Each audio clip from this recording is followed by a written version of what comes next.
ગેસ્ટને બોલાવતા હો ત્યારે કોઈ લાંબી વાત કરતો તમને ખ્યાલ આવી જાય, પણ જ્યારે ટૂંકમાં વાત થતી હોય ત્યારે કેવી રીતે ખબર પડે? તો હંમેશા હું અને મારા ગુરુદેવ, મારા પતિદેવ સિદ્ધાર્થ દવેજી અમારા મારા સ્ટુડન્ટ્સને કહેતા હોઈએ કે whenever you speak loud, સ્પષ્ટ, એમાં તમારો કોન્ફિડન્સ દેખાશે અને એ સૌથી પહેલી નિશાની છે સશક્ત હોવાની. તો હવે જ્યારે હું જઈને કહીશ તો મારે જોવું છે અહીંયાના લોકો, અહીંયાના બાળકો, સ્ટુડન્ટ્સ કેટલા સશક્ત છે.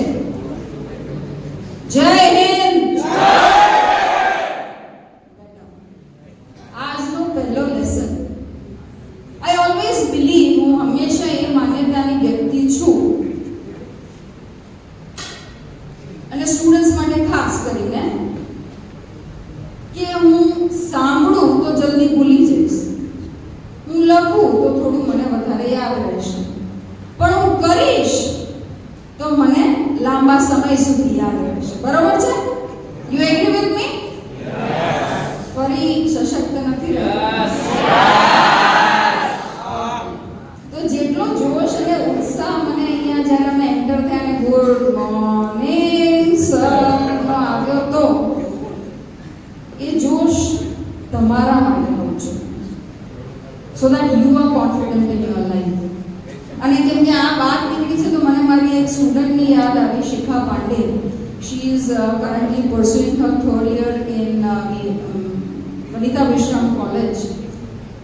એને આ જ રીતે હું મળી હતી અને વાતચીત થઈ હતી અને એમાં મેં આ વસ્તુ કીધી કે whenever you speak, સ્પષ્ટતાથી અને જોરથી ઉચ્ચારણ કર્યું. એના બરાડા મારવાની વાત નથી કરી, પણ એક સ્પષ્ટતાથી વાત કરવાની હતી. So that would build confidence. તમને ખબર નહીં પડે પણ સબકોન્શિયસલી. ઓકે, શ્રી કૃષ્ણના શબ્દો છે જે આપણને મોટિવેટ કરે છે ડિમોટિવેશનમાં પણ. ઓકે, આ પાછળ બ્લેક ટી-શર્ટમાં સૌથી પહેલી લાઈનમાં છોકરો, હા એ પાછળ છે, કેટા. હા, શું છે ભગવદ ગીતા? જો તમે ઊભા નહીં થાવ તો તમારો નંબર આવશે. It is better you raise your hand and get up. Yes, જોર પહેલા જ કીધું મેં, જોરથી આવાજ બુલંદ રખો अपनी. તમારા મિત્રને જ પ્રોબ્લેમ થાય છે ભાઈ, મને વાંધો નથી, તમે અવાજ કરશો તો એનો અવાજ મને નહીં સંભળાય, 10 વાળો પૂછીશ. તમારી ઈચ્છા, મિત્રને હેરાન કરવો છે કે એનો સપોર્ટ કરવો છે?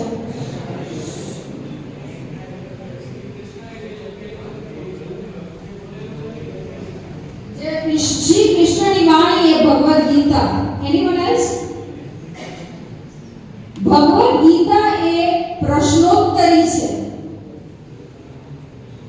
અર્જુને પૂછેલા પ્રશ્નોના જવાબ શ્રી કૃષ્ણએ આપ્યા, એ છે ભગવદ ગીતા. તો આપણા સંસ્કારો, આપણી સંસ્કૃતિ તો પ્રશ્નોત્તરીની રહી છે.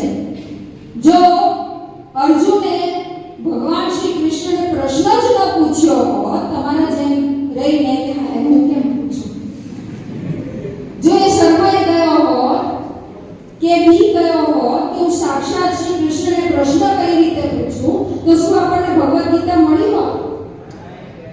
So this is your chance to become Arjun, and I try to help and give you answers as much as હું નથી કહેતી છું તો મીરા છું, પણ એમની ભક્ત છું. તો કોઈને પ્રશ્ન હોય તો પૂછી શકો, નહીં તો આઈ એમ ફાઇન વિથ ઇટ.